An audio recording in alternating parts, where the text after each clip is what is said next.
You shouldn't change greatness. You shouldn't change things that aren't broken. But I don't think these were broken at the same time. I don't think these changes are that bad. Let's talk about them.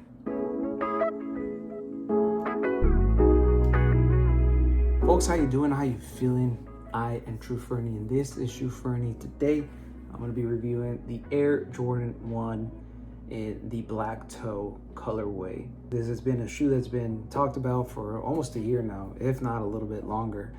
The renderings and the leaked images about this shoe were a little bit, received with some backlash.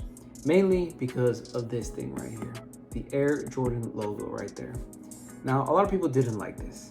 They thought that, it kind of betrayed what Michael Jordan, Jordan 1 essentially was with the Wings logo. But a lot of the polarizing takes kind of forget, a lot of these shoes they're not brought up out of thin air. The first Air Jordan 1, its prototype had this specific logo. It is an homage to what, Jordan first was presented by Nike, and it looked pretty much the same way. The Wings logo didn't come till later down the line, and you could say that this is the original Air Jordan logo. Again, I do not participate in semantics. I don't participate in like what's considered OG, what's not considered OG. If a shoe is clean, a shoe is clean. And I feel that Nike, the Jordan brand, really kicked it out of the park with this specific one by paying homage to the prototype of the Air Jordan 1. Especially with this being a form to commemorate the 40-year anniversary of this shoe and when the NBA banned this shoe from ever being worn by Michael Jordan. It's a great story. I feel the Jordan brand finally knocked it out of the park. Their releases have been a little bit short-sighted here and there, especially with the banned ones. I don't know why such low stock was released. Alongside this one, I don't get it. They should have just done the whole line of the Air Jordan 1 Chicago's, the ones, original colorways in the same style for all of them in large quantities. These will sell out. But again, I'm still surprised these are sitting in a lot of online retailers. I'm sure whenever I go this weekend to physical stores out in Chicago, because I am going to Chicago, that's why I'm filming on my phone like this, because I'm still packing and it's 10:30 p.m. My flight leaves in 8 hours, so I'm straggling here. It's surprising that this shoe is still around sitting in a lot of retailers, but I'm gonna go over the actual shoe. So iconic Air Jordan logo right here with just the prototype logo. Actually, toe box, really nice smooth leather, and overall the leather used across this whole shoe is just very, very nice looking, man. The hues of the red are just popping. They're so nice. Like in the camera, they're coming up a little bit more red than they actually are, but they're kind of like a mixture of like cherry red and like a really deep kind of like wine red. Like it's a very nice shoe. It's a very classy red that you have here for this specific shoe. We got the classic midsole and outsole, obviously one of the best traction in the game for basketball. And again, you got the slightly aged midsole there, the sail colorway.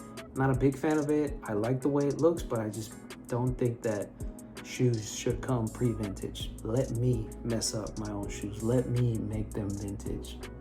That's all I'm saying. And another great feature on this shoe, of course, is the signature here, debossed here from Michael Jordan himself. And it says, "My very best Michael Jordan." And it's just done very nicely. It's not overly visible. It's in a place where you can hide it if you don't like it, if it just doesn't add much to it. But I think it's a really, really nice touch. And I feel like if more brands, specifically Jordan brand, did stuff like this, where it's a little bit more subtle, but still tells a story, is the best way to attack these sort of things.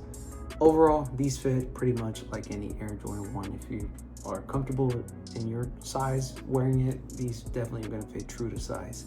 But folks, you let me know what you think of the Air Jordan 1 High OG Black Toe, the reimagined. I got the royal blues here. Even these I love.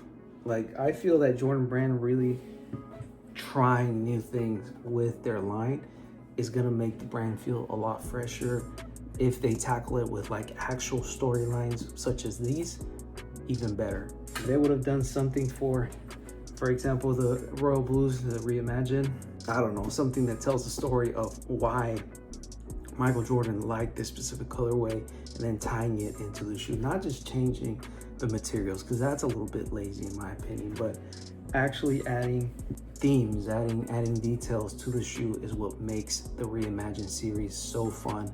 And I feel like if Jordan Brand pays attention to more of those stories, they got a home run with this series. But you let me know down in the comments below what you think of the Jordan 1 Black Toe High OG Reimagined. Folks, I've been True Fernie. This has been True Fernie. If you like this video, go ahead and give it a thumbs up, subscribe. If you didn't like this video, go ahead and give it a thumbs down, because believe it or not, every single bit helps. Links to my social media down below. Please make sure to follow me on Blue Sky, where I spend most of my waking hours talking about sneakers, talking about basketball, talking about video games, anime, anything and everything that might interest you as my viewer. But folks, please take care of one another, but most importantly, take care of yourself. And don't knock the actual OGs, okay? There was a time before the retros. Peace.